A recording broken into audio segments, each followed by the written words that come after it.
I'm going to start with 2 questions and then we're going to hear a lovely reading from you. But I thought we should intro just with an overview of the book, because obviously this radio series came out in 2020. What made you decide, right, this needs to be in book form and this is how I'm going to do it? Yeah, well, I'd always sort of thought about writing a book, but sort of like thought I'd do it in my dotage, you know, when I was a lot older and wiser. But yeah, in 2020 I made a series called Moya Albion. It was kind of a response to that moment, you know, the murder of George Floyd. I was thinking a lot about my position, my identity as someone of dual heritage, British and Caribbean, what that meant. I'd been making documentaries for Radio 4, and I was sort of thinking, well, what can I communicate that's meaningful in this moment? And I kind of wanted to make a series that was about Britishness and empire. And I suppose this series was a bit of a Trojan horse, because it was sort of like, oh, it's all about Morris dances and, you know, quaint folk culture, but you're going to learn something. So yeah, the series, you know, as with the book, it kind of started with, you know, going to see a band called Pentangle when I was 15 years old with my dad, who were this kind of band, part of that 1960s era folk revival, who kind of drew on the old British folk kind of song repertoire and infused those songs with jazz and other influences. And that was really the thing that kick-started my fixation with folk culture. But it was sort of something that for a long time I kept a secret. It was private. I just thought it was a strange quirk of my personality, and there couldn't possibly be many other people like me who felt the same. And that was the wonderful thing about making the series, that lots and lots of people got in touch with me, just being like, you've given voice to things that I've been feeling, you know, maybe people similarly, you know, with roots elsewhere, who were also drawn to folk, but felt that they were weird for doing so. You know, white British people who'd struggled to find ways to kind of, you know, embrace or accept their Britishness, and, you know, the series somehow offering them ways to connect with it without sort of getting caught up in all the kind of far right nonsense.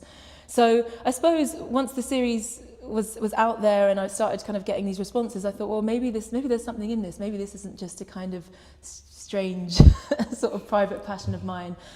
Perhaps I should sort of do more with this research, and it seems to be sort of reaching people, and it all just kind of unfolded in quite a serendipitous way from there. What was the first chapter you wrote? Because when you submit a proposal, obviously, you have to submit a first chapter, and I'd love to know where you started. I did begin at the beginning, yeah, because the book kind of follows the Wheel of the Year. So the Wheel of the Year is a kind of cycle of seasonal festivals or celebrations. A lot of them are kind of rooted in older traditions, like often Celtic practices, but it's kind of a modern phenomenon practiced by neo-pagans. Maybe we'll say a bit about them later. But you know, it marks the solstices, the equinoxes, and their midpoints in between. So the first chapter is set at Glastonbury on the spring equinox at a Druid ceremony, and yeah, I wrote most of it in sequence, because I was sort of, you know, going to all these kind of festivals and customs all throughout the year. So that is where it began. God, that's a great way to do it. Just being able to go and then write, and then go and then write. Oh, lovely, seamless. Well, you're going to read for us. Yeah. What reading have you picked and why? Well, the nice thing about this book is that, it's seasonal. So we're coming up to May Day. That's the next big event on the pagan calendar. So I'll read a little bit from the May Day chapter, which I spent in Oxford. May Day is one of the most beloved dates in Britain's folk calendar. It marks the halfway point between the spring equinox and the summer solstice, heralding the coming of summer and the bursting forth of the natural world.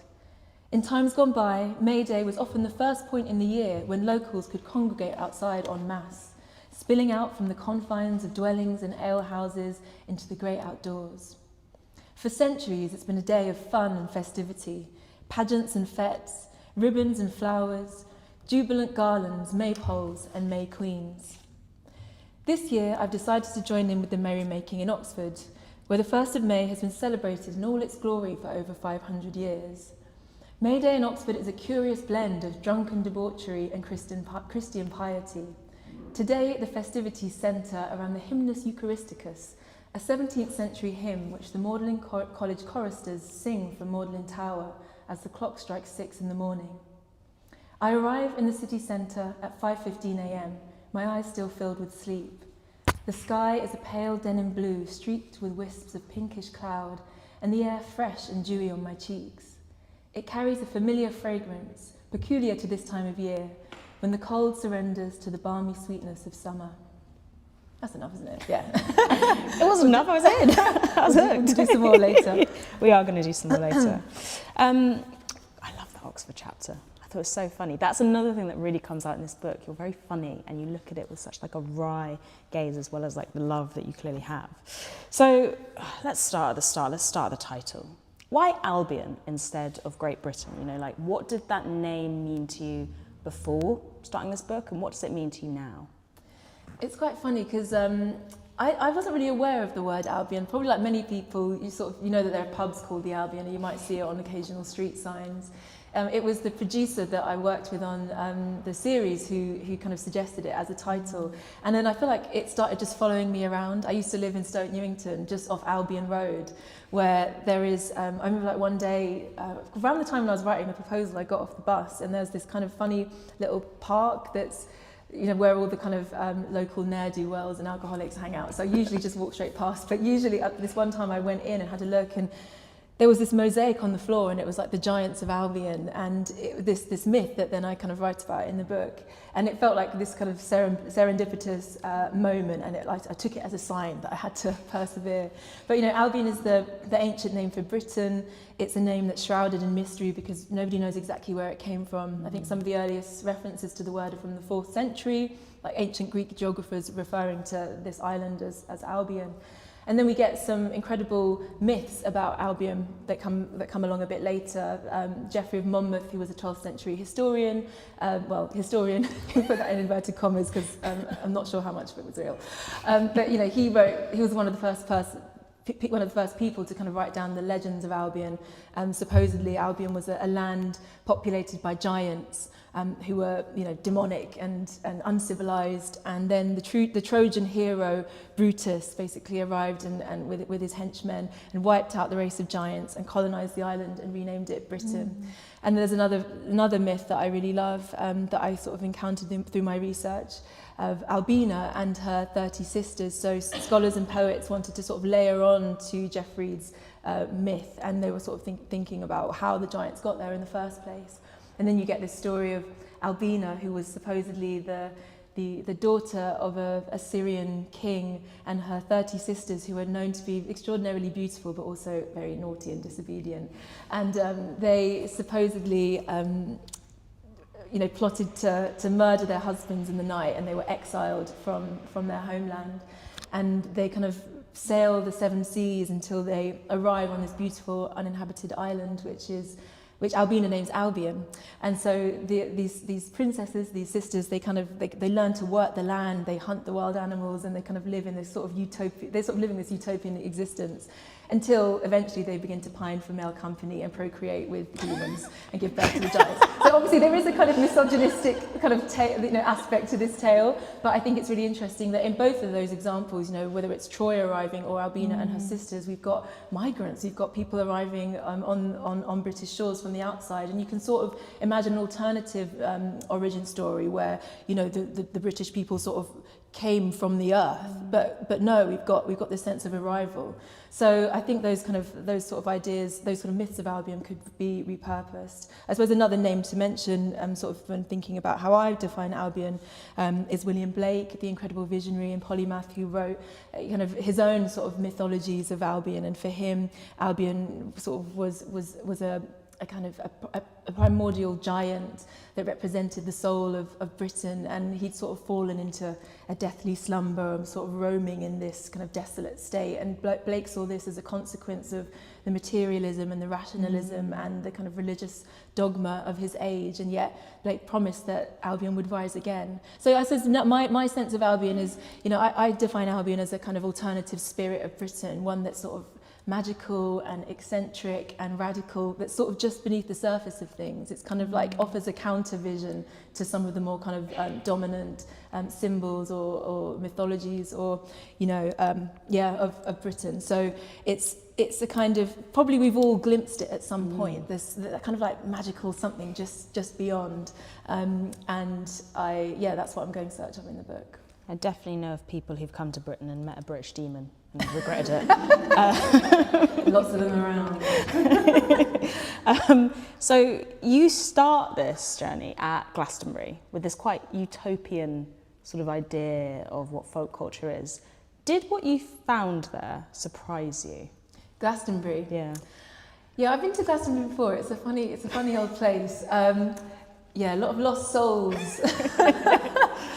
And it's one of those places that I sort of, I sort of wanted to start the book there because it's kind of like, if you're thinking of like the most obvious, mythical, magical sort of place in Britain, it's sort of like, it's the go-to. There's so many, fascinating myths. Supposedly it's the heart chakra of the world, and you've got the legend that Jesus Christ supposedly was hanging out in Glastonbury in the early days, as well as lots of other strange New Age sort of ideas and myths. So I sort of knew what to expect when I went to Glastonbury, but I went up there for the spring equinox and, part of this Druid ceremony, and it was really beautiful. There's just something about like getting up really early in the morning and it's bloody cold and it's dark and you're thinking, what the hell am I doing? Why am I doing this?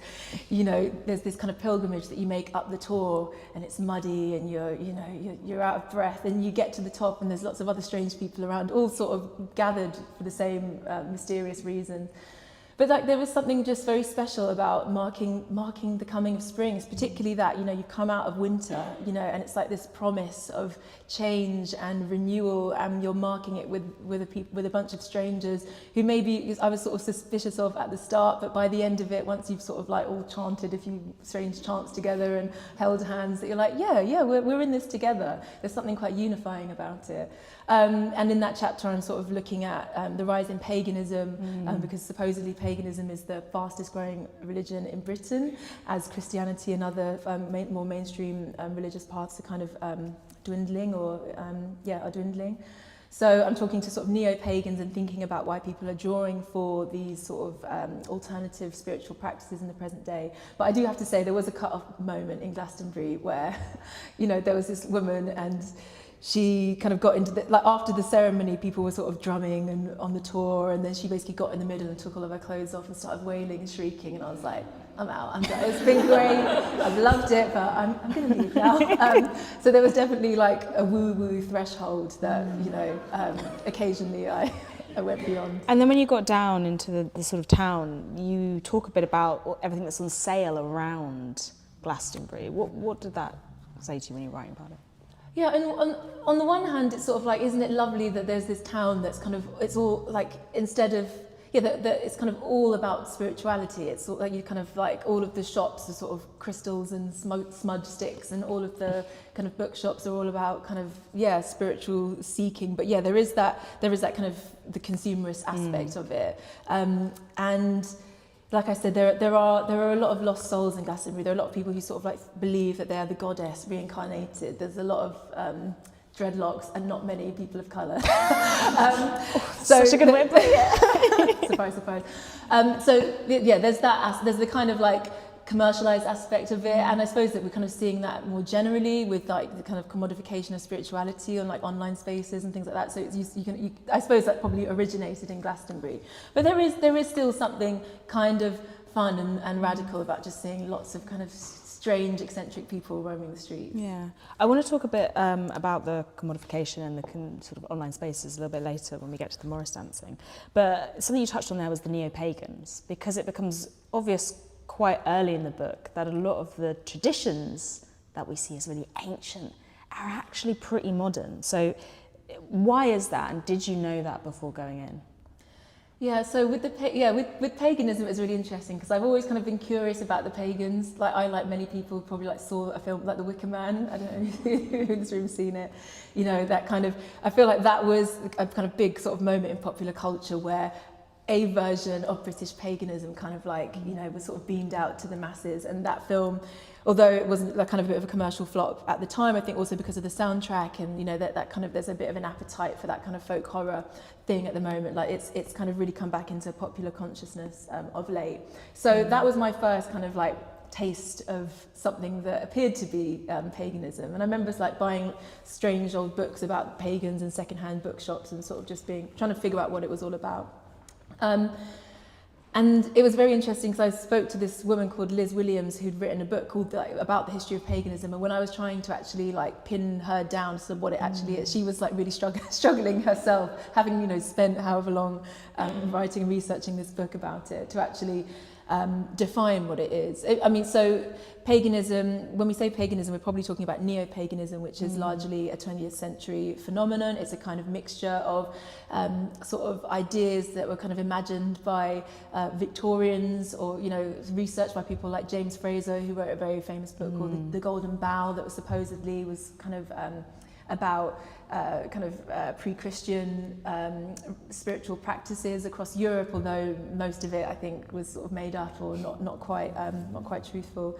A mixture of Wicca, and then the kind of revival of kind of Celtic practices. So it's a bit of a kind of hodgepodge of lots of different things. I think there's not actually very much evidence about what pre-Christian peoples in Britain were up to, apart from that they probably marked the solstices, and there was perhaps animal sacrifice, and that they worship multiple deities, but that's about as specific as it gets. So with neo-paganism, it is this kind of medley of fact and fantasy. And I think that, as you say, the more that you look into lots of other folk kind of traditions across the country, you realise that they're not all these kind of ancient, enduring traditions that sort of are connected to fertility rites. Again, that was kind of largely something promoted by Victorians, that many of the traditions, even indeed Morris dancing, things that were sort of like, they were practiced, but then maybe died out and then revived, a lot of them during the Victorian era. And I don't think that takes away from the kind of the magic of them. I think that it's evidence, if anything, of how that these traditions have sort of been repurposed and reimagined and are kind of constantly evolving throughout time. And obviously in the book, as I also go in search of, I go and talk to people who've actually created new traditions, like in the last sort of 5 years or so. So I think that my sense of folk is not something that's kind of fixed in aspect, that is sort of, a revival or a replaying of something that is old. I think it is something that's living and breathing and constantly being kind of layered onto and reimagined. Yeah, can you talk a bit about what authenticity means to you in the context of folk traditions? And maybe you could unpack the Morris dancing, because that was such a great moment. You're like, well, this is what it actually is, but it is still really good. Yeah. Well, with Morris, it's interesting because there's this idea, I don't know, probably Morris dancing is the kind of quintessential English folk tradition that most people know. And I remember the first time I saw Morris dancers, I was in Lewes in Sussex visiting friends who were at uni over there, and I don't think we even knew it was May Day. We were just like on a walk, and then we walked down this little cobbled street, and there was a man dressed as a tree, and I was like, what is going on? I later learned that was the Jack in the Green. And then like these kind of old blokes with bells on their knees bashing sticks around, and I was just like, I was overcome, because I was just like, what is this? And it reminded me of things that I'd seen in the Caribbean, of similar kind of folk traditions. And there was something, I was really drawn to it, because I just thought, this is a very different vision of Englishness. This is like weird and eccentric. It's kind of silly and a bit ploddy and fun. It doesn't take itself too seriously. There was something just really kind of joyous about it. And so, later I started to learn more. Most people, lots of people sort of believe that there's a connection to the Moors, that Morris is a kind of derivation or a kind of a version of Moorish, although that connection is sort of less clear. I think Morris dancing is, the latest research suggests that it was sort of a kind of a courtly performance, almost like, sort of jesters and troubadours that would kind of go to the aristocratic courts to perform, that travelled over from continental Europe, and it was sort of revived by people like Cecil Sharp and Mary Neal in the late 19th and early 20th centuries, in this kind of big folk collecting wave that happened around then, as a kind of response to industrialization and urbanization and modernity. And in the book I write about, a very troublesome aspect of Morris dancing, which is the use of blackface, which I was not aware of when I first saw those Morris dancers in Lewes. And this is just one of the examples of where, perhaps some of my hopes and fantasies about folk, and it's kind of, my idealistic hopes for folk were sort of punctured a little bit. The whole reason that I went on this quest for Albion was to find alternative, more progressive and inclusive visions of national identity, right? Like aspects of British culture that were not steeped in empire and the kind of reverence of military and monarchy. And yet, as I embarked on the quest and the kind of deeper I got into it, I started to learn that actually, you know, folk has its dark sides as well. So blackface, the use of blackface with certain Morris sides being one of them. And, you know, those Morris dancers would tell you that this is a kind of an old, long-standing tradition that's about disguise. So, you know, these are working class communities, and that when they went out to dance at May Day or at Whitsun or whenever they were dancing in the year, that they didn't want to be recognised by their employers, so they would black up their faces so that they were to conceal their identities. However, most of the more recent research suggests that actually there's minimal evidence of the practice of blacking up before the minstrel craze of the kind of 19th and 20th century. So, yeah, the dark side, you know, and again, in 2020, the Morris Federation sort of came out and said they were going to ban the use of blackface. Again, you know, saying that folk traditions always evolve and change and develop, and so most Morris sides kind of began to paint their face in different colours, like dark blues and dark greens, just being like, we don't want anyone to feel uncomfortable, like let's update this. Some of the more traditional people within the Morris scene sort of saw it as an attack on British tradition and British values and refused the ban, although those people were in the minority. So that's just an example of, you know, Morris dancing kind of being this working class anti-establishment tradition, but at the same time being enmeshed with some of those dark aspects of our past. So and that's something that I suppose that comes up throughout the book, that it's never a kind of black and white. I thought it was really interesting, that idea where they're like, well, it's part of our tradition to black up, so we can't, but then your research shows that this tradition is a new tradition. Why do you think some people are so wedded to traditions that aren't actually traditions? Why do they not want to change? Well, I think I think like one thing that I sort of realised through writing this book is that, you know, there are two kind of camps of people that are drawn to folk culture. So, you know, folk traditions, whether they're old songs, old dances, old kind of rites and rituals, they are traditionally the expressions of marginalised people, right? So whether that's the working classes or women, or, you know, the customs that I explore of, you know, the subjects of the former colonies, you know, people who are didn't have access to the academies and the institutions, who were kind of excluded from high forms of culture, so they had to, you know, use other means to tell their stories and express their identities, often, you know, passing down things orally through songs and whatnot. So there's a real kind of left-wing association with a lot of folk, especially that kind of 1960s folk revival, people like Ewan McCall. You know, there were a lot of left-wing politics within the folk scene, and I guess it has these kind of working class associations. So people, I think, are drawn to them, yeah, because they reject those more exclusionary visions of English culture, and they want to connect to something that feels DIY and radical and anti-establishment. But all throughout history, there have also been people who have been drawn to folk for quite opposite reasons, you know, because when we're thinking about sort of old traditions that have been passed down for generations that are connected to the land, that also fits in quite nicely with sort of, you know, blood and soil nativist ideas about identity, ideas of indigeneity. Even like conservative Victorians were even tried to sort of bring back country fairs and other forms of folk tradition as a way to like control the masses, because they thought that, like, you know, with kind of increasing sort of complaints and rebellious behaviour around you know, wages and sort of, you know, factory workers kind of rising up, that if we just bring back the country fair, everyone will know their place, and, you know, they want to sort of placate people's concerns with fetes and fairs. And even, you know, Cecil Sharp, another kind of very controversial character, kind of heralded as the kind of godfather of English folk, who was not only racist, but, you know, for him, his search for kind of English folk expressions is all about kind of connecting to sort of a pure native Englishness, and also some of his peers dabbled with fascism. So there's it's this kind of combination of, I suppose, these two sort of very different groups who've been sort of drawn to folk over the centuries for different reasons. Yeah, there's that scene of you in the archive, Cecil Sharp's archive. Can you just describe what you read and how you felt when you read that? Yeah, maybe I could read a bit. Yeah. I mean, it's a bit dark. So you heard the start of the May Day chapter, which is all about, you know, the summer's coming, and it's all kind of hope and sort of and joy. And then and I kind of write about the fact that in many ways, like Cecil Sharp was drawn to folk, you know. There were some ways in which we were on similar quests, you know, sort of a sense of disillusionment with the kind of mores and values of his own age, and believing that there was something redemptive in these older customs. But then there's a serious divergence in our state of mind and perspective. So Sharp, where is he?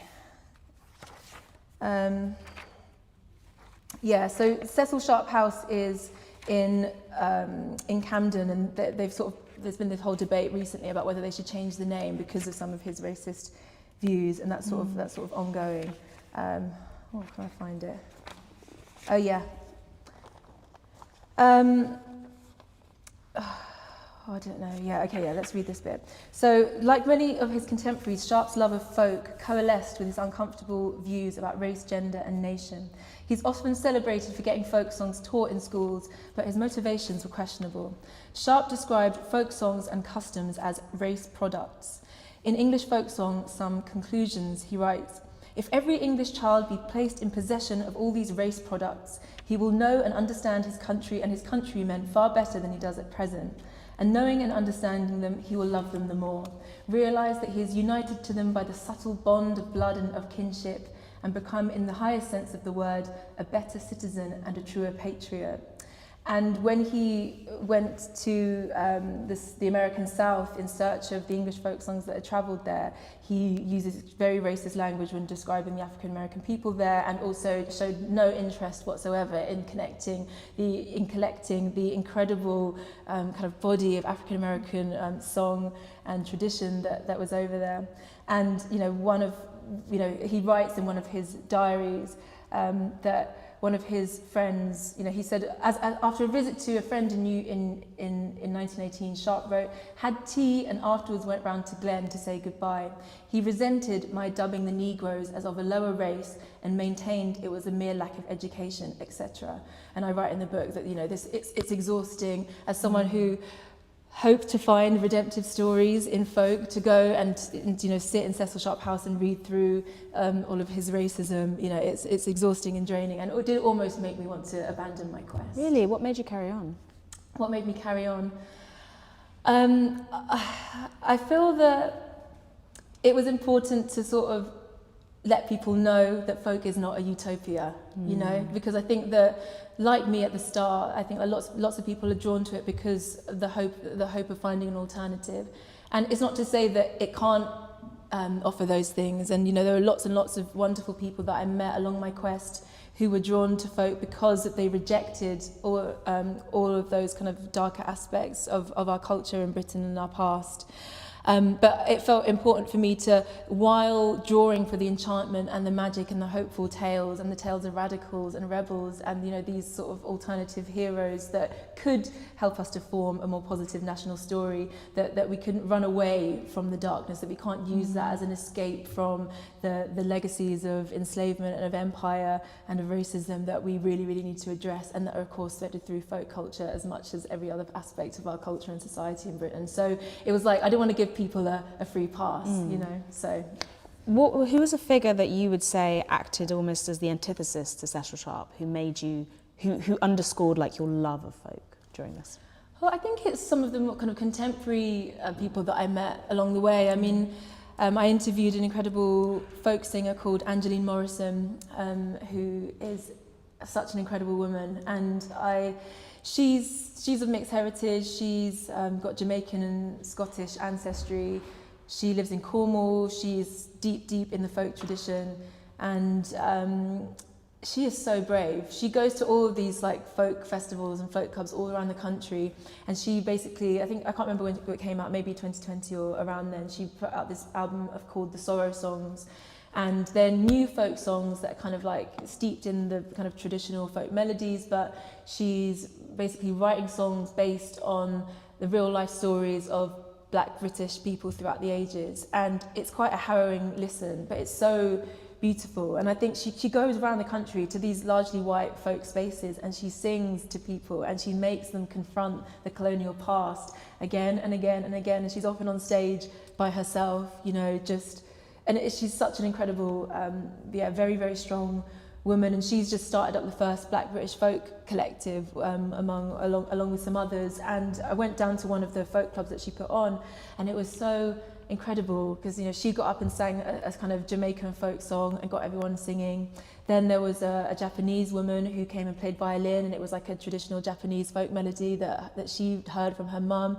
Another person came and sang a Ugandan lullaby, and it was like, yes, this is to me the redemptive, the kind of unifying power of folk, is that we all have our traditions, we all have kind of these kind of songs that have been passed down.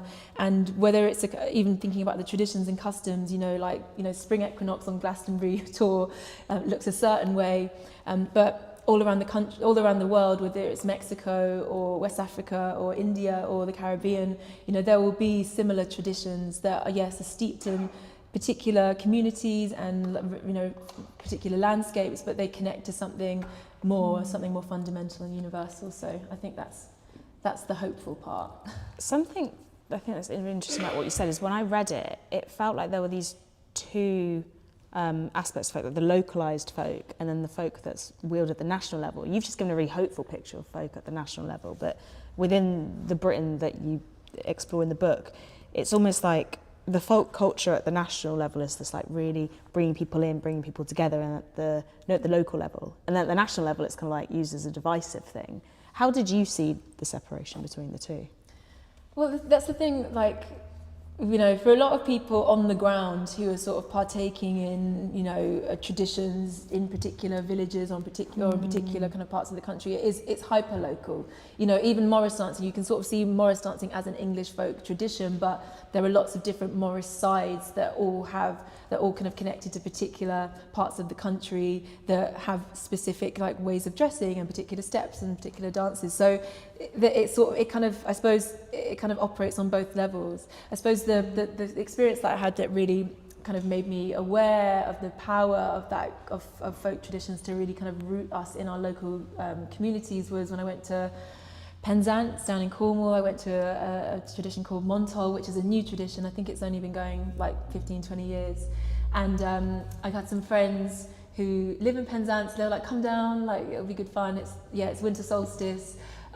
Most of the time when I was sort of like traveling around, I was, you know, studiously like watching from the sidelines and taking photos and taking notes and stuff. But this time I actually got involved because someone hadn't turned up for this procession and parade. So I kind of ended up like wearing a wolf mask and like a kind of hemp kind of strange outfit, like with a flame torch, like running through the streets, shouting at children, screaming and howling, which was very fun. Would recommend. But that's in that chapter. I'm sort of talking to people who started up new traditions, and you know, I think, like I said, there are these kind of romantic ideas about folk sort of being pagan and being like this really spiritual thing. But what it taught me, sort of being part of that custom, was like this is just about community. This is about local community, and particularly the winter solstice. You know, it's like the longest night and the shortest day. It's kind of like peak miserable winter, and it's about everyone coming together on the streets. You know, these things aren't funded by the council or, you know, these kind of institutional bodies. They're not sponsored by brands. It's like local communities using their communal resources to put on something, to celebrate the community, to celebrate the area, to kind of, you know, dance and have fun with their neighbours and friends.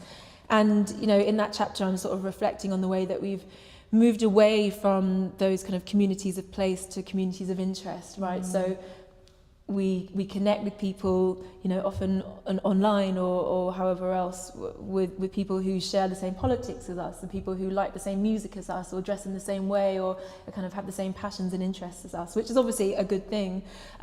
But it means that we've sort of become really disconnected from that sense of the local. And I think that one of the kind of powers, I think, of these traditions, whether they're long-standing ones or newer ones, is that they could really anchor us in community and a kind of a sense of community that isn't just about who you like. You know, there was this something that didn't go into the book, was that I went to I chatted with these Gaelic community practitioners on the Isle of Mull and in Scotland, and they were talking about how on the island, like, community really means like everyone on the island, you know, or everyone in your part of the island. So if there's a storm and a tree falls down and the road is blocked, like, you're going to check on everyone, and that includes like the alcoholic who you had an argument with last Christmas, you know, and a sense of community that transcends just the people that we like, that there's a duty of care to everyone in the community. And I think that is something that we've kind of lost touch with. You were ahead of the folk revival. This has now come out at the perfect time for the folk revival. What do you think is behind that in Britain? I think there's many layers to it. I think that one is, you know, you sort of touched on the idea of spirituality and, you know, religion, and that sort of, those kind of more traditional sort of forms of religion sort of becoming less and less viable, or less and less kind of appealing to people, and yet that doesn't take away people's desire for a kind of more rooted sense of who they are, and, you know, and why we're here floating around on a rock in space. And although folk doesn't provide all of the answers, I think that folk can, you know, the idea of connecting to songs or customs or, you know, rites and rituals, ways of knowing and ways of being that are older and enduring, or that have maybe been passed, like that sort of somehow connect us to the wisdom of those who've gone before us. There's something quite grounding in that, I think. And I think it kind of correlates to the kind of wider trend of people becoming more interested in alternative forms of spirituality and, you know, mindfulness and, you know, crystals and all that kind of stuff. And I think that kind of coupled with an awareness of, you know, ideas about appropriation. So obviously in the 60s and 70s it was all about go east, go and, you know, go to some Indian guru and kind of seek his wisdom. Whereas maybe people are looking a bit closer to home, like, well, what are the kind of traditional spiritual practices that actually connect to my own heritage? So that's one layer. I think another is the climate and the you know, what we're seeing with the environment. There's a desire for people to reroot themselves in the kind of cycles and of the natural world, and, you know, even in the light touch way, just sort of becoming more aware of like the Wheel of the Year and partaking in some of these festivals that often do correspond with the kind of seasonal cycles. It makes you more aware. You're like, wow, spring is here, or oh no, it's, you know, it's doom time. Yeah, exactly. So that's another aspect, and I think again, also, you know, people searching for more positive visions of Britishness. I think it's a kind of it's a combination of all those things. And I think also generally there's like a sense in which, you know, we can see that the kind of the systems and the kind of the intellectual foundations of the society in which we live are like, they're not really making us happy. And so people are seeking out the things that have sort of been discarded or overlooked or indeed suppressed, and that's part of it too. Much like the Victorians at the time of the Industrial Revolution as well. Yeah. But a part of that obviously is it feels like people are going to the past to escape some of the consumerism in the present. I think that comes across very clearly in your book. But your visit to Glastonbury shows how that worms in, even the solo Morris dancing on TikTok that you write about, it shows how that gets in there. Online spaces, we gather in them so much nowadays. Folk revival, a lot of it, you say, takes place, has started in those online spaces, those shared interest spaces. Do you think there's any way for the digital to be in folk without commodifications like creeping in? Is there a space for the online in this very physical rooted practice? Absolutely, yeah. Yeah, and again, I think it's a double-edged sword. It's quite funny because I spoke to one of the women that I spoke to in the book. She's called Chloe Middleton Metcalf, and she's like a die-hard proper folky, and she's not on social media. So when I was talking to her about the folk revival, she was kind of like, "What revival?" You know, like it's not. She hasn't seen it. It's like she's like, "There's not many more people at her folk club." You know, like the folk festivals. Maybe some of them are getting a few more people turning up, but it's the revival that we're seeing is something that is largely happening online.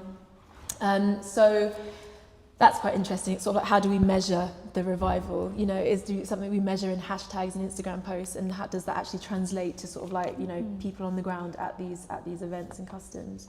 I feel that, you know, that this contemporary folk wave or resurgence or whatever you want to call it is a lot more diverse than those of the past, and that's not just a reflection of the kind of demographic shifts in this country over the last 60 years or so.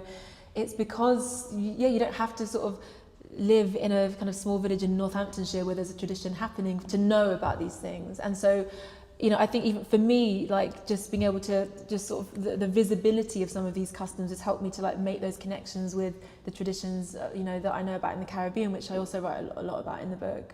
And like I mentioned, the Black British Folk Collective, I just don't think that would have happened if it hadn't been for this online community. So, and it makes them more inclusive. You mentioned the kind of solo Morris dancing trend. There's something called dusking. It sort of was organised by an artist and Morris dancer called Lucy Wright, and she's got this kind of very radical, inclusive vision for folk, where she wants people from all backgrounds, all able-bodied and not, and everyone to get involved. And she was saying there were people who maybe wouldn't be able to actually physically get out and do a Morris dance like on a lovely hill at sunrise on May Day, but they can upload this video from bed or from their living room, and so everyone can be a part of it. So I think there are positive sides. Obviously, with consumer capitalism swallows everything, and there is that aspect of it sort of becoming commodified. But I hope that once the kind of media interest dies down and the brands start looking elsewhere for inspiration, that there will be a kind of a much more diverse like cohort of people who sort of had caught the folk bug, and hopefully will be continuing with that. You mentioned the sort of like plodding, slightly almost cringe nature of folk earlier, and I saw in an interview you were talking about someone was asking about to be cringe is to be free. Is that also an appeal of folk for younger generations? Like, here's the permission to be silly, to be embarrassed in a society where everything's surveilled so much, and you've always got to keep this like social posture and cool. Definitely, yeah. It's funny. That's definitely the subject that's come up a lot. Like when I've been doing talks, and is that this sense of embarrassment and almost shame about folk, right? And I think it's quite funny. Like there was something I discovered that really made me laugh, which was the head of the Morris Federation, I think like 15 years ago, was sort of like, there was this big Daily Mail article about like Morris dancing is going to go extinct because young people are too embarrassed to get involved. And in fact the opposite has happened. Like we had Morris dancing at the Brit Awards a few years ago, and it's kind of like been caught up in this sort of contemporary folk revival. But I think that shame or that embarrassment is interesting, and sort of think, well, what is that about? Because then you think like, when you think about English folk traditions, they can't quite compare sometimes with some of the equivalents around the world, like flamenco, for example, or some of the incredible traditions that happen, like the carnival, and like in a way there is something a bit kind of ploddy and twee about some of the English traditions, and to me that's endearing. I think that's a relief from the kind of grandiosity of so many of our other kind of mantras and symbols. Keep calm, carry on, and kind of rule Britannia, and there's so much kind of like pomp and circumstance in our kind of more dominant national expressions. So to have these kind of more rooted customs that, as you say, they're kind of silly, they're carefree, they're like lovingly crap sometimes, and I think that is part of their charm. And I wonder if that kind of shame or embarrassment is the way that these traditions kind of puncture those highfalutin kind of fantasies about who we are, and the ideas of superiority, right, and stiff upper lip and all of that. It's like, no, if you actually look on the ground at the traditions that have been going on for a long time, they tell a very different story about who we are in Britain, and I think that that's refreshing, and I think it's good. I think that when we're a bit embarrassed, we're more humble, and I think that that's a good thing. Yeah, on the ground, everyone's pissed on cider, banging sticks together in the dawn hours. Exactly. You brought up carnival there, and you're talking about like traditions elsewhere. One of the standout moments in the book is when you write about Trinidadian carnival customs that sort of became the modern Notting Hill Carnival we know. You unpick the story of Notting Hill Carnival, which I think, in The Devil's Prada, where they're like, cerulean blue, you think this is picked out for you. Everyone's like, Claudia Jones invented Notting Hill Carnival. Like, well, actually it's slightly different, and how those Trinidadian customs were actually exported to Trinidad by British enslavers and colonialists in the first place. Can you talk a bit about that? Because I think it's such a powerful moment, this folk echo idea you have. Yeah, well, I think this is something that kind of happens throughout the book, I suppose, is this sort of making visible the kind of complexity of lots of these kind of stories and dominant narratives, and the carnival, I suppose, is one of those. And I learned a lot in writing this chapter, because this is a chapter that's sort of exploring the customs that travelled across the empire and then were kind of reimagined, and then in some cases which sort of came back. So I knew that the kind of the Notting Hill Carnival, it was sort of a kind of the template of the Notting Hill Carnival, and indeed many other Caribbean carnivals originated in Trinidad. What I didn't know was that the carnival originated as a white, basically, celebration for the planter class, and that the enslaved people were absolutely excluded from it. And this was a kind of the original carnivals in Trinidad were fusions of, like sort of British May Day customs and the kind of Mardi Gras, Lenten, Roman Catholic traditions of the French and Spanish planters who had been there before the British. And enslaved people around the time of Carnival would be having their own own festivities on the side, but they were not allowed to. They would be punished if they got involved in the Carnival.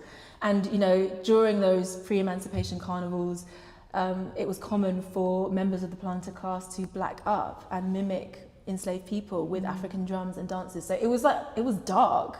It was a dark way to sort of enforce the plantation hierarchy. And it wasn't until after emancipation that the carnival was reclaimed by the formerly enslaved, who infused their kind of West African customs and practices within it and used it as an opportunity to, this was part of the masquerade, the mass as we now know it, using it as an opportunity to not only ridicule and mock their former masters by sort of dressing up in their finery and whatnot, but also to reenact, there were sort of excerpts from some of the early Trinidadian newspapers in which the planter class were horrified about the way that the former slaves were reenacting horrific scenes from the days of slavery on the streets. And it's very interesting thinking about the language that those newspapers were sort of using, and the way that it echoes the language used about the carnival today, about it being a kind of diabolical excess and depravity and crime, and and it's like nothing changes. And I think I was sort of wondering, well, is it about the colonial memories that the Notting Hill Carnival evokes in people? Similarly, is there something that's just a bit much, that people don't want to be confronted with this aspect of the British past as represented, as sort of reflected in contemporary carnival customs? But that's just one example of this sort of strange entanglement and fusion of culture that in the carnival story. Another is the story of Rawn Laslet, who, after Claudia Jones had put on several indoor Caribbean carnivals, a woman called Rawn Laslet was behind the first Notting Hill, the first parade to actually take place on the streets of Notting Hill, and she styled it as an Old English fair.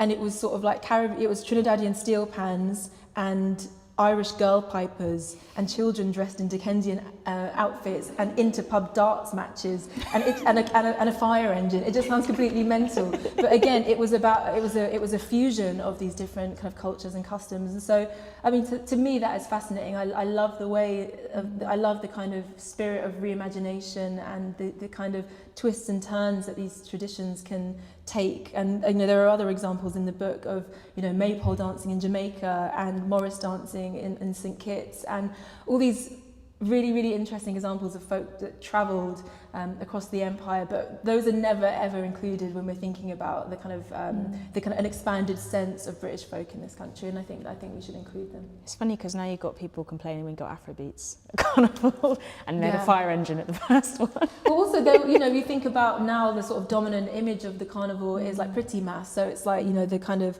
the Brazilian samba import, basically, of like feathers and gems and whatever. But that's a relatively recent addition to the carnival, as were the sound systems. Like the sound systems only arrived in the mid-70s, and before that it had been much more kind of organic and DIY and focused on the kind of on the mass aspect of the carnival, the masquerade and the costume, the kind of DIY homemade folk costumes of the carnival. So again, I'm very glad about the sound system. I like Pretty Mass as well, but I guess this is whenever people start to bristle about tradition and how it's got to stay the same, it's just like it never does, and particularly not with living, breathing traditions like these. What were other standout moments when writing Finding Albion like that, when different themes just like clicked into place via an anecdote or a fact that you discovered? I mean, quite a lot of them were in that chapter, to be honest. Yeah, I think like it was interesting that that's the magic of writing, that you have a plan, you have what you think you're going to write, and you have where you think you're going to go, and then there are these like threads and strands that emerge, and you know, your hope as a writer is to sort of like bring those out and sort of make them known. And I think that absolutely that idea of migration and the idea of cultural exchange and fusion, and how kind of blended and mixed up culture has been in this country for many years is definitely an important strand in the book. You know, that connects those legends of Albina to the Notting Hill Carnival, to the kind of contemporary traditions being imagined in Britain today. Another is the embrace of complexity, the embrace of nuance, like Morris dancing. It's like anti-establishment and DIY and working class, and was used by conservative, you know, by Victorian conservatives to control the masses, and it's a bit fascist. Like, it's, I think that that's what I was trying to do throughout the book, is to just sort of say, can we hold both? Can we hold two truths at once? Can we hold complexity? Can we, you know, even thinking about our national story, yes, there is the magic and the enchantment, and there's the myth, and there's the lovely aspects of British culture that I've sort of, you know, that I've drawn to in the book, but we cannot use those as an escape from the darkness either. Can we have light and dark? And I think that's the wonderful thing about, you know, the Wheel of the Year and this kind of cycle of festivals, right? That you've got the promise of spring, you've got May Day, which is like, let's get out on the streets, the sun is coming out, summer's back, celebration, jubilance. And then you get to the dark half of the year. You get to Samhain, which is, you know, the festival on which contemporary Halloween celebrations are based, which is all about this idea that the veil between this world and the next is thin, and it's traditionally a time where the spirits were believed to roam the earth, but it was all about welcoming and embracing that darkness. And you know, the winter solstice, again, it's all kind of fire and like debauchery. Like, they all have their own, they all have their own kind of atmospheres and energies, and yet it's sort of that an embrace of them all. And this kind of dance between light and dark is absolutely fundamental to our experience as human beings, as part of the natural world and nature's seasons and cycles. And I think that there are useful teachings in that. And just a warning that we're going to be doing questions in about 5 minutes, so prepare them.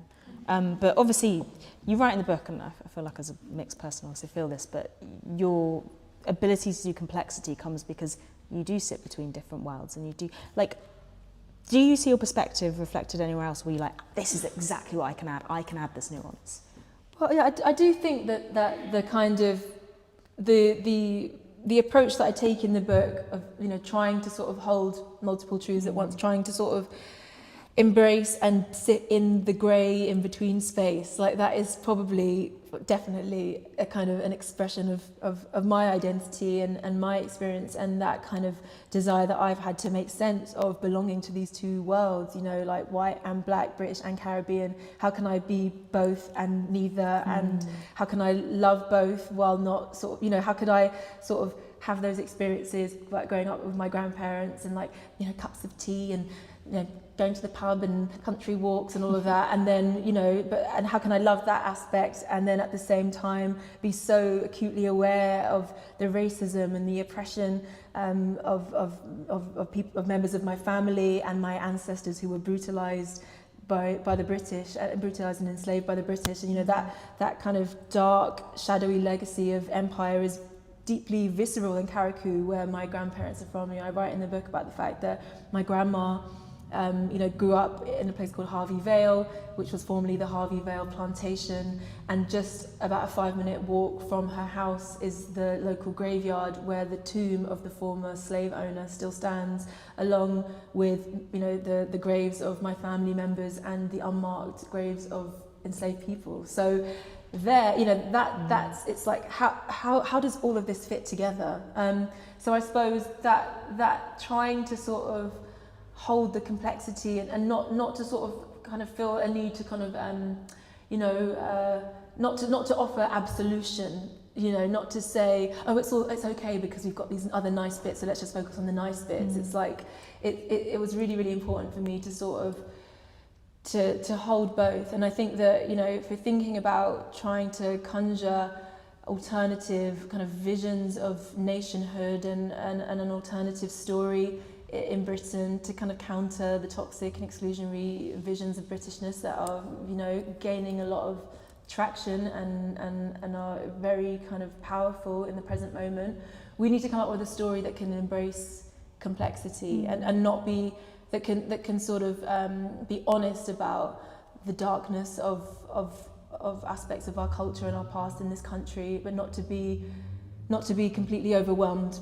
by them. And I think it's difficult work, but I think that's sort of what is needed. It's sort of like, when I kind of write about the fact that a lot of the kind of traditional sort of symbols and mantras and mottos of Britishness were kind of forged after the Union of 1707, right? And it's time to update them. That was a long time ago. And, you know, that was a nation kind of in its infancy that was trying to sort of promote this, you know, this kind of military power, and a nation that was going to rule the waves. And it's like, we've lived that story. We need new stories. We need new symbols that reflect who we are today. And I don't think that folk culture is necessarily going to give us all of the answers, but I think it's one of the places that we can start to look for alternatives.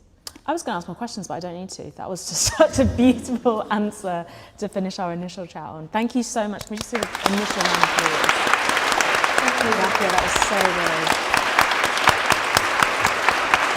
And now we're going to take questions from the audience. Please put your hands in the air.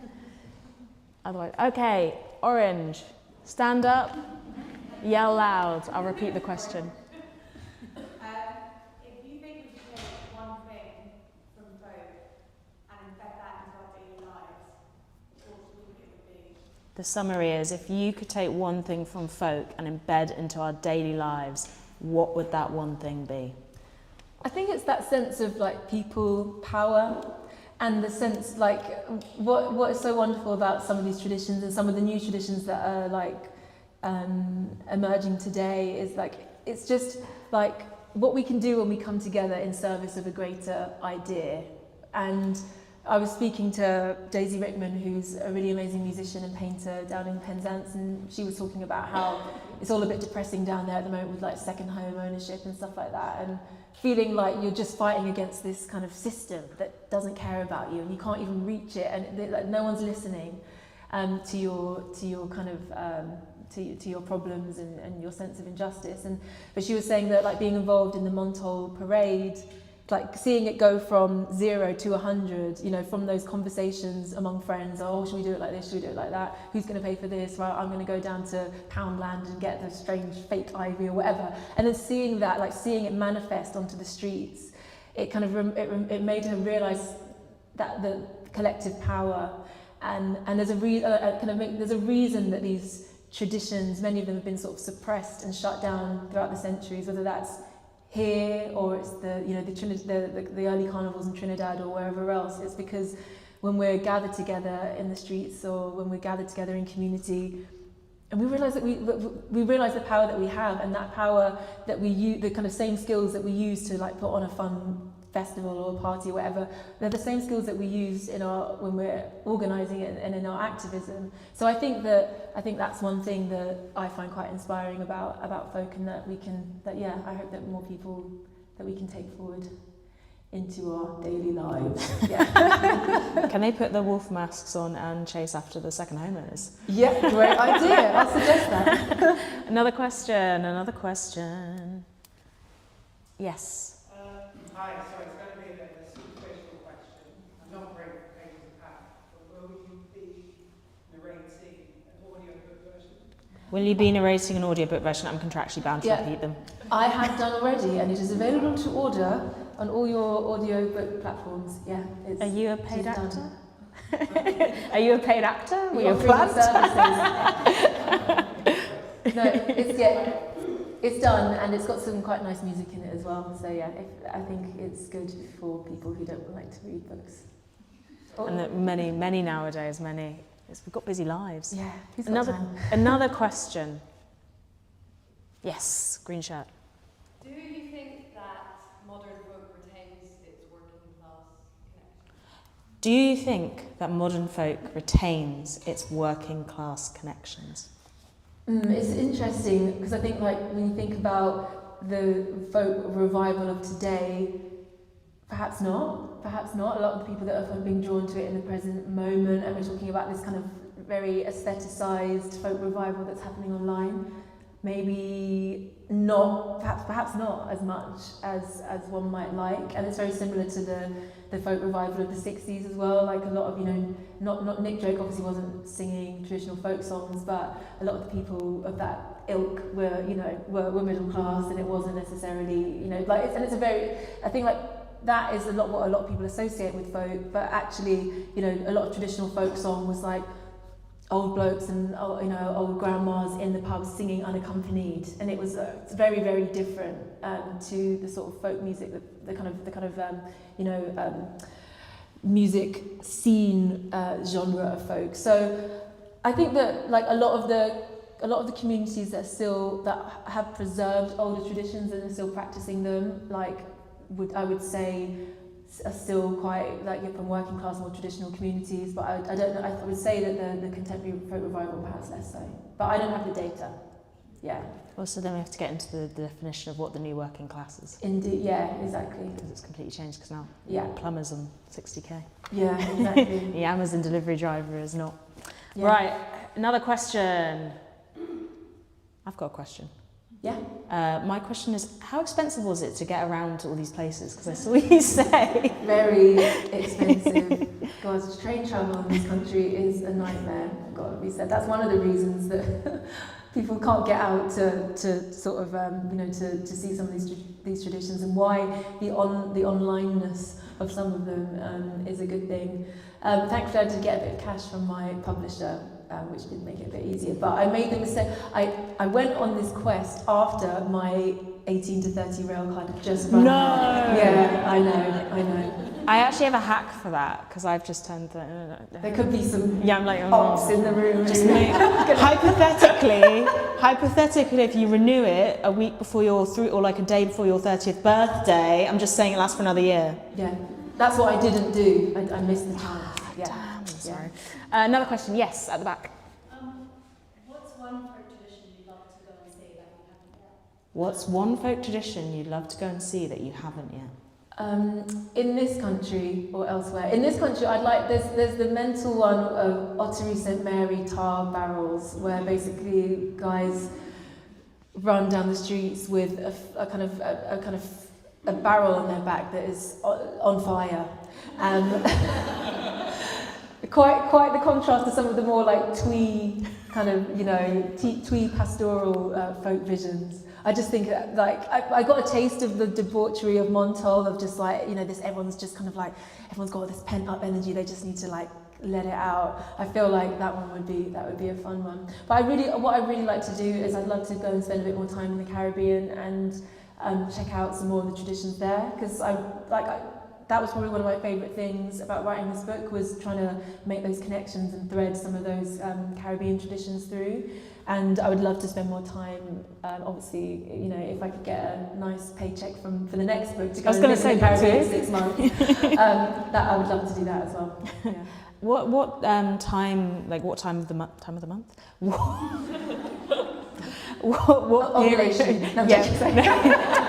When do these barrel men menstruate? No, I was going to say, when does the barrel take place in the calendar? I think it's winter time. I don't know the exact. I think maybe it's I can't actually remember. I wondered if there was a link between the more sort of like feral, fiery traditions and the more sort of like woo-hoo-doo-doo, like spring versus winter. I think so, and that's the beauty of them as well. It's like different energies for different times in the year, where different expressions are needed. And I think that's part of the beauty of it. I loved in your May Day chapter, there was a little reference to all the couples that went off into the bushes. Oh yeah, yes, yeah. There was some naughty May Day connections back in the day. But you have to read the book to.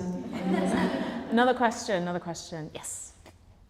Other than making people read your book, what do you think are ways in which we can have conversations about moving towards a new vision of what folk in this country looks like, with people that perhaps are on a different side of the fence to us? So other than reading the book, how can we start conversations about folk revival in the country with people who might be not of the same perspective. Is that a good summary? Yeah, I think this is where this idea of the local and that what I was saying about that sense of community, including the people that we disagree with, is really important. And I kind of, like speaking to the people who'd started new traditions, it just got me really inspired. And I was like, well, what would that look like? You know, you remember sort of like the Queen's Jubilee, that like there was this kind of like rippling of parties and things happening. You know, people just use it as an excuse to put a party on. Whether, you know, many people were not celebrating the Queen, but it was like, great, you know, the police aren't going to come and shut us down. We can put on something on the streets. And I was like, well, what would that look like if, you know, every little kind of little area or little village or your, you know, whatever your little commune, your place in the world, what if we all had a little pocket of given a little bit of cash, and we could put on a new event for our community? And it might be a combination, you know, just having visions of like people sat in a hall like this with their neighbours, and it might be the people that have been there for generations, and it might be some of the newer incomers, and just thinking like, well, what's a festival, what's a tradition that we can start that reflects our community, that reflects, you know, that celebrates it, and that forces us into connection and communion with the people who live around us. And I feel like that could be so powerful, because it would mean that you'd have to talk to those neighbours who maybe you disagree with politically, but when you sit down with them and like have a cup of tea and you're sort of talking about something else, you realise that actually maybe they're not all so bad. It could also go terribly wrong as well. I'm not saying we should always, you know, put ourselves in dangerous situations by trying to reach out to the people that, you know, that are on the other side of the camp as such. But I do think there is something unifying about like, yeah, like when you're all singing a song together, or you're all like doing some silly dance together, or whatever, you know, there is something else that you connect to, which is like your shared humanity. And I think it's a lot harder to sort of, I think that we need that. I think that when we're sort of like spending so much of our time like arguing with people that we disagree with online, where you're not faced with their physicality and their sort of their existence as a real kind of embodied person, it's so much easier to hate them when you're. Yeah, I don't know. I feel like that is something that is one of the kind of powers I think of some of these kind of community events, is that it forces you into conversation with different types of people, and perhaps you find some common ground. So we just need to find a rich benefactor who's going to pay for our nationwide Festival of Albion. Is he going to pay, or he? Wow, really? He. It could be a woman. Are they going to pay for everyone to attend? Are they going to give them buyouts? Because how are you going to get them all in the room together? Yeah, I don't know. I haven't thought that far down the line. This is like a wholesome version free of biscuits. Free biscuits. Yeah, that used to work. That tends to work. Everyone will do anything for a free biscuit. I think we've got time for one more question. Yeah. I just wondered to what degree kind of folk traditions might be kind of things that happen in rural places and isolated communities, and because we're such an urban kind of country, that we have kind of lost that need to almost create our own entertainment. Definitely, I think, you know, a lot of the older traditions are very much sort of born out of the rural experience. But then there are lots of examples of kind of urban traditions as well. I think particularly, so the Jack in the Green that I mentioned, which is sort of, he's kind of like a quintessential folk character, basically sort of someone dressed as a tree with kind of ribbons and sort of foliage draped all over them. Even though now that like it's a tradition that you would see in a lot of rural spaces and has those kind of more pastoral kind of Merry England associations, it was actually started by chimney sweeps in London in the I think the 17 or 1800s, and you know, who would like parade through the streets with milkmaids and, you know, collecting money, and then eventually it sort of got exported out to more rural spaces. And so I think that, yeah, and there's an amazing folk singer called Jennifer Reed, who's from the north, and she's done loads of research about industrial northern folk songs, you know, dating back centuries, like the last few centuries. So I think that there is that kind of rural association. I think that in a way, the image that many of us have of what folk is and what folk isn't is sort of been handed down to us by people like Cecil Sharp and others who had a very specific sort of vision of what folk should be, and who sort of in his collecting practices deliberately excluded things that didn't fit into that vision. So I think that yes, there is definitely a kind of rural connection to some of those older folk practices, and they do tend to sort of line up with the kind of agricultural calendar as well, so harvest festivals and whatnot. But I think that what's interesting about the contemporary folk revival movement is that people are starting to kind of complicate that image by drawing for the traditions and the perspectives that have sort of been like left in the shadows. So I think that urban aspect has been there for a while as well. It's also because I come from a rural place and we just get things 10 years afterwards, so it's actually just the tail end of them not catching on yet. And it's also just people having to create their own fun. I mean, this is before like mass entertainment. Like, people were probably quite bored, and it was the one time of the year, there's a few times in the year where you probably meet some people from a different village and find yourself a strapping young lad or lady to. We always found. Yeah. In Herefordshire, we're still waiting for news of One Direction's breakup. Zakia, thank you so much. Thank you. You're going to be signing